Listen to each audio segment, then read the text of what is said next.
Selamat sejahtera kepada Puan Dayang Sariah. Nama saya Alisa Lenya Anak Gilbert Janting. Nombor metrik saya ialah 108858. Kumpulan saya akan membentangkan tentang proses pengimbuhan dalam bahasa Iban. Sekarang saya akan membentangkan bahagian pengenalan terlebih dahulu. Menurut Nik Sapiah Karim et al. 2008, morfologi adalah kajian tentang pembentukan kata, struktur kata, dan penggolongan kata. Oleh itu, bidang morfologi merangkumi kajian tentang pembentukan kata, iaitu unit tata bahasa, bentuk kata, proses morfologi, dan golongan kata. Menurut Asma Haji Omar pula, 2009, bahasa Melayu dan bahasa Iban tergolong dalam rumpun Austronesia yang berkongsi satu ciri morfologi yang hampir sama, khususnya dalam proses pengimbuhan. Jadi hal ini membuktikan bahawa bahasa Iban mempunyai beberapa imbuhan seperti awalan, akhiran, terbitan, dan sisipan. Kajian ini dijalankan bagi mengenal pasti proses pengimbuhan kata dalam kajian bahasa Iban. Hal ini penting juga kerana ia dapat menjadi gambaran kepada bentuk kata yang akan dibentuk melalui proses pengimbuhan. Seterusnya, latar belakang bahasa Iban. Bahasa Iban merupakan bahasa ibunda utama komuniti Iban di Sarawak. Bahasa ini turut dituturkan di Kalimantan Barat, Brunei dan Sabah. Dari sudut linguistik, bahasa ini tergolong dalam rumpun Austronesia, cabang Malay dan dikaitkan dengan penghijrahan dari Kalimantan Barat. Majoriti penutur tertumpu di kawasan pedalaman dan separa bandar. Selain itu, bahasa Iban juga digunakan dalam upacara adat dan sastera lisan.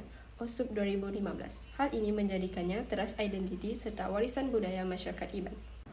Objektif kajian. Yang pertama, menghubungkaitkan konsep asas morfologi dengan proses pembentukan kata yang terdapat dalam bahasa Iban. Yang kedua, menganalisis proses dan unsur morfologi dalam data yang dikaji berdasarkan contoh dalam ayat penggunaannya. Salam sejahtera saya ucapkan kepada Puan Dayang Sariah. Saya Betty Narin Gordon, nombor metrik 109205, ingin menerangkan bahagian saya iaitu bahagian kajian lepas.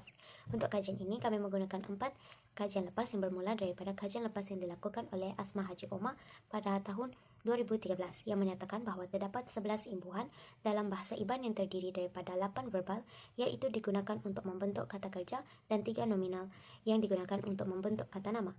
Dan berdasarkan kajian lepas Rahim Aman 2006, awalan nasal nah dalam bahasa Iban merupakan awalan yang paling dominan dalam penggunaan kata kerja terbitan. Penggunaan awalan ini mencetuskan proses penyengawan atau nasalisasi pada kata dasar bahasa Iban. Seterusnya kami menggunakan kajian lepas yang dilakukan oleh Hudson AB pada tahun 1970 dalam kajiannya yang menyatakan imbuhan akhiran K berfungsi untuk menandakan perbuatan yang bersifat kuasatif atau transitif, manakala imbuhan I sering dikaitkan dengan penggunaan yang melibatkan lokasi atau penerima tindakan. Untuk kajian yang keempat, kami menggunakan kajian lepas yang dilakukan oleh Asma Haji Omar juga pada tahun 2008 yang membincangkan tentang imbuhan apitan dalam bahasa Iban yang didapati lebih fleksibel dan tidak terikat sepenuhnya dalam sistem tata bahasa Melayu standard.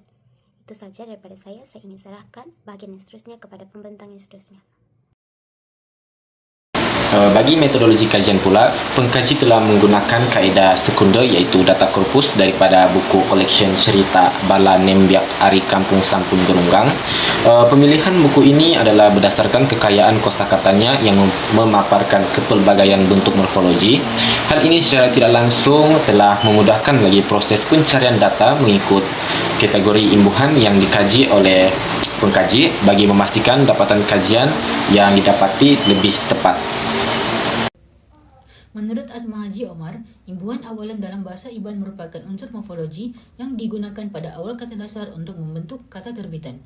Contoh pertama kata dasar yang digunakan ialah sekolah. Makna kata dasar ini ialah sekolah. Imbuhan awalan yang digunakan pada kata ini ialah ber, dan apabila digabungkan terbentuk kata bersekolah yang membawa maksud bersekolah. Contoh penggunaan dalam teks ialah aku bersekolah kena hari 1 ngagai hari 5. Bagi contoh kedua, kata dasar yang digunakan ialah lukis. Makna kata dasar tersebut ialah lukis. Imbuhan awalan yang digunakan pada kata ini ialah nge, dan apabila digabungkan terbentuk kata ngelukis.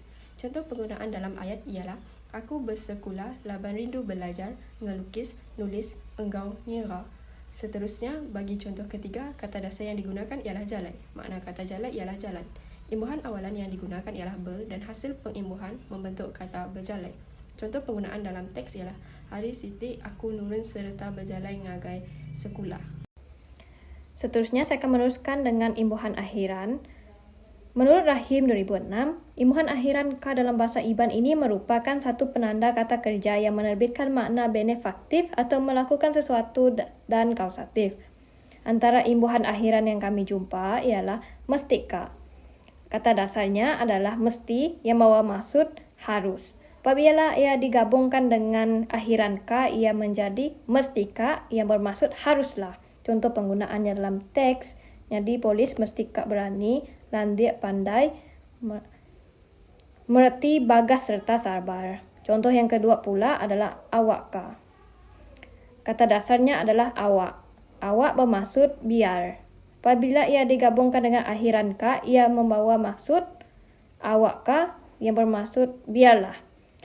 Enti aku dah besai, ila aku megak bisik juluk hati dekat nyadi sedadu, awak ke aku ulih engkau ngetan ke menua.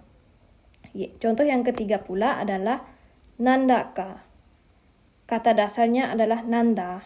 Nanda membawa maksud tanda. Apabila ia digabungkan dengan akhiran K, ia menjadi maksud yang lain, yaitu nandaka yang membawa maksud menunjukkan. Contohnya, sepengudah temu belajar loceng alu berbunyi, nandaka jam pulai hari sekolah. Jadi itu sahaja yang dibentangkan oleh saya. Seterusnya, saya akan membentangkan dapatan kajian imbuhan apitan daripada buku yang telah kami kaji. Jadi, menurut kajian seorang tokoh, iaitu kajian Asma Haji Omar, morfem berperanan sebagai alat morfologi, derivasi yang membawa maksud, dan fungsi tata bahasa terutamanya dalam penggunaan kata kerja. Selain itu, imbuhan apitan dalam bahasa Iban juga sebenarnya berfungsi bagi menandakan perbuatan aktif yang disengajakan dan berupaya memperluas makna perkataan atau makna leksikal kata dasar perkataan tersebut secara sistematik dalam struktur morfologi. Sebagai contoh, dapatan pertama imbuhan apitan yang kami jumpa pada buku tersebut ialah ngelenyauka atau bermaksud menghilangkan dalam bahasa Melayu standard.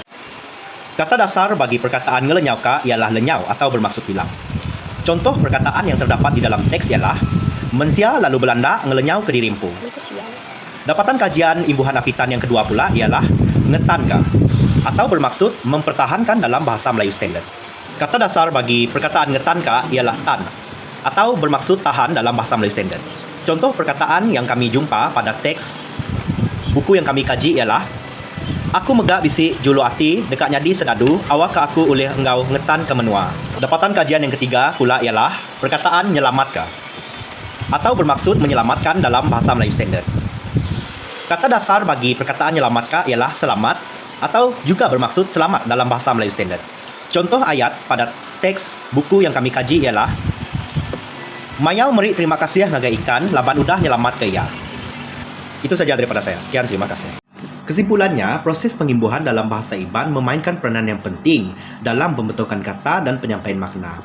Proses pengimbuhan dalam bahasa Iban merangkumi imbuhan awalan, imbuhan akhiran, dan imbuhan apitan. Bukan saja mengubah bentuk kata dasar, malah memperluas makna, fungsi tata bahasa dalam konteks penggunaan ayat. Manakala imbuhan sisipan pula tidak dapat kami kenal pasti dalam buku yang telah kami kaji. Hal ini berlaku mungkin dikarenakan penggunaan imbuhan sisipan adalah terhad dan imbuhan sisipan jarang sekali diguna di dalam bahasa Iban. Terdapat beberapa perbezaan antara proses pengimbuhan bahasa Melayu standard dan bahasa Iban seperti yang telah diterangkan oleh rakan sekumpulan saya melalui dapatan kajian kami. Walaupun penggunaan imbuhan bahasa Iban berbeza dengan bahasa Melayu, tetapi kedua-dua proses tidak mempengaruhi makna asal kata dasar dalam bentuk kata yang baharu. Itu saja daripada saya. Sekian, terima kasih. Jadi, tidak dapat dinafikan lagi bahawa bahasa Iban juga mempunyai sistem morfologinya yang tersendiri, yang tersusun dan sistematik. Bahasa Iban juga telah mencerminkan keindahan dan keunikan bahasa tersebut sebagai salah satu bahasa utama di Sarawak. Tujuan kajian ini adalah untuk memelihara dan mengekalkan identiti bahasa ini agar tidak luput di telan zaman. Dan kajian yang dilakukan juga bertujuan untuk memperkukuh penggunaan bahasa Iban ini dalam kalangan penuturnya. Seterusnya, berikut merupakan rujukan yang telah digunakan oleh para pengkaji dalam mengkaji kajian ini.